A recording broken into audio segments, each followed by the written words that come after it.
Yo, what's going on, guys? Terrorizer here. Welcome back to the channel. Today, we're going to be talking about Dragon's Dogma 2. Yes, you heard it right. For those who don't know, I'm going to be playing Dragon's Dogma 2 and making a bunch of content on it. This channel is primarily known for Monster Hunter, but seeing as it is another action RPG by Capcom, I think it'll be a great time to spread my wings. That being said, there's a lot of talk about the Deluxe Edition versus the Standard Edition of Dragon's Dogma 2. This is primarily going to be a video talking about the Deluxe Edition and all the items it comes with, and whether it's worth it, but really to get the facts straight on what these items do, because I've seen a lot of stuff online where the information provided for would-be players is either inaccurate or it is accurate and I want to back it up. But I also want to go over my thoughts and opinions on whether these items really matter to you and whether it's actually worth picking up the Deluxe Edition, seeing as there is a pre-order bonus for 1 or 2 items specifically that will not be available after the launch of Dragon's Dogma 2. But there's not really a whole lot to say, so let's get into the first item, the Explorer's Camping Kit.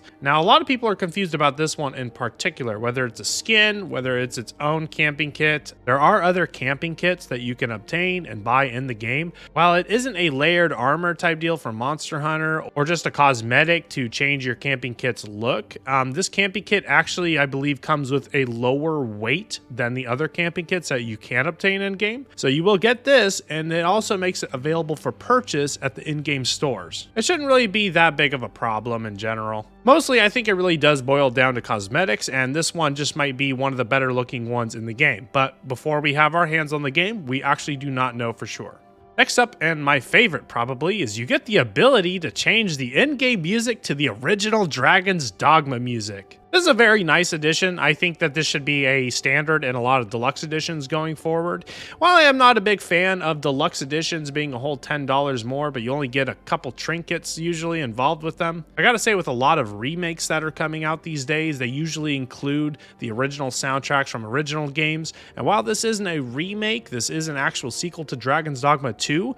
The last game was over a decade ago, so it'll be nice having the original soundtrack to be able to choose from. And for anybody who doesn't know or hasn't played the original Dragon's Dogma, the music in the original is so fantastic. So if you love the music playing in the background, I highly urge you to consider checking out the soundtrack for the original game, and that might give you an indicator on whether this deluxe edition might be worth it or not. Next up, we have the Harpy Snare smoke beacons. This is a kind of an item that you can just obtain in the game, but you start off the game with 3 of them in your inventory.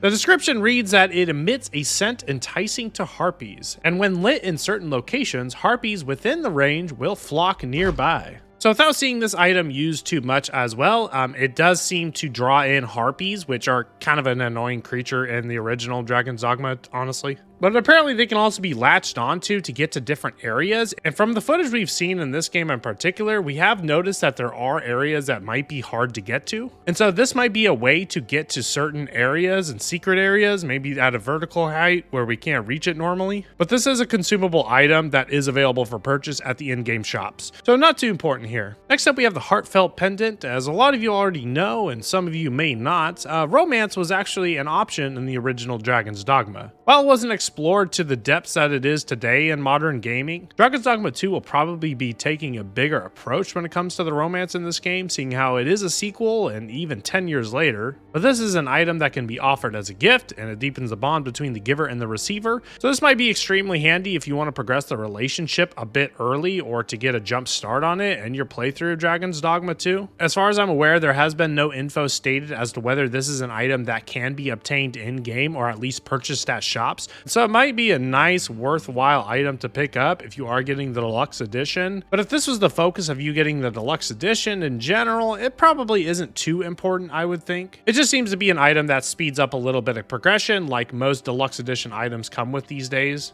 So if you like getting a head start, this item might be for you. Next up, we have the Ambivalent Rift Incense. This is an item that can change your pawn's inclination. Now, this might need to be broken down a little bit, like what is inclination? But basically, the short version of this item is it's going to be able to change your pawn's voice lines, how they act in battle, how they act outside of battle, making it a very important item that can probably craft the pawn that you want, or at least the ideal pawn that you want compared to what you might already have in your setup and your party and your team and all that. The behavior of pawns will also differ, especially if it's a pawn from another player.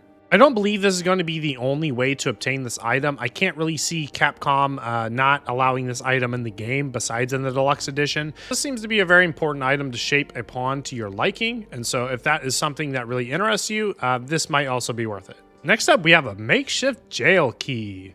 You can escape from jail with this. Getting thrown in jail was a minor little aspect of the first Dragon's Dogma. It could happen in a multitude of ways, whether you're beating up an NPC or something of the matter. You could get thrown in jail, and it was kind of actually not too hard to obtain a key to get out of jail in the original game. But in this game, starting off with it, like a skeleton key of sorts, it might be nice and handy to not have to find one, as we don't know where we can find them in this game. And so this might be a reassurance that you can kind of test out the game and see what you can get away with, especially in a town. So this seems like a fun, worthwhile addition. Next up, we have the Art of Metamorphosis. This is basically a character editor ticket. A lot of games use these days. Monster Hunter World, for instance, has the character vouchers. Now, this is a very important item if you do want to do a double take on what your character looks like, seeing as how apparently we will not be able to change them after they are created. Do I personally vibe with the idea that we need to spend money to be able to do that? No. 100% no, of course not. But the fact remains that this seems to be the only way to do it. So if this is something that is important for you, that you want to be able to change midway through the game, or you're not sure at the start of the game, or maybe later you just change your mind, this is going to be a very important item for you to pick up.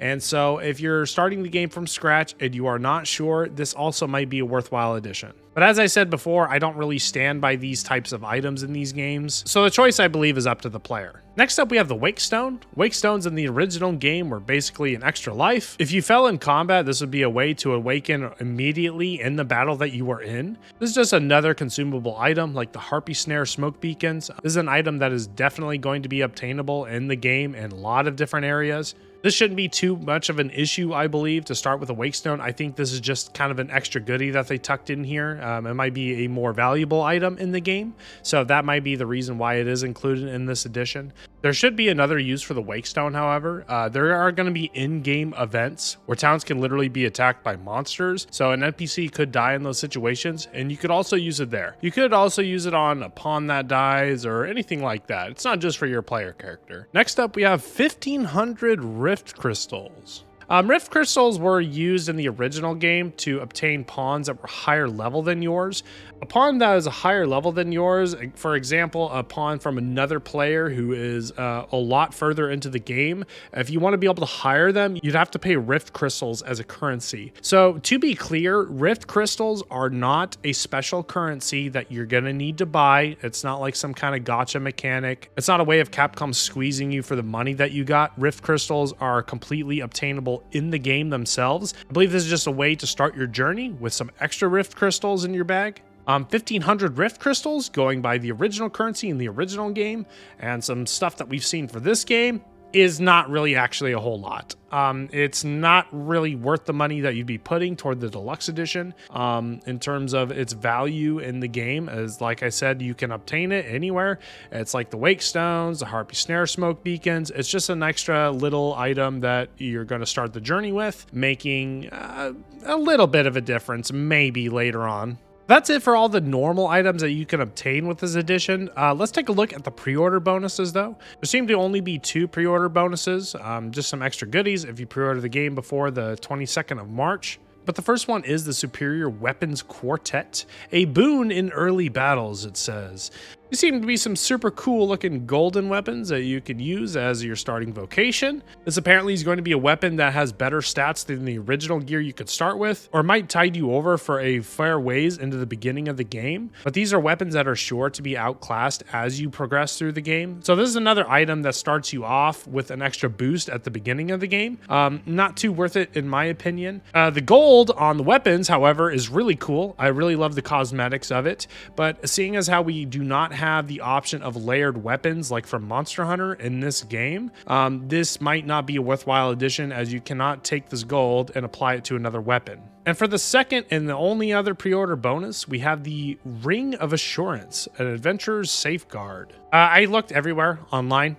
Nobody knows what this thing's gonna do. If I had to assume what this ring did, it might be a ring that allows you to survive a fatal blow in battle I think, maybe leaving you at 1 HP. Maybe it's an accessory that you can wear that does grant that bonus.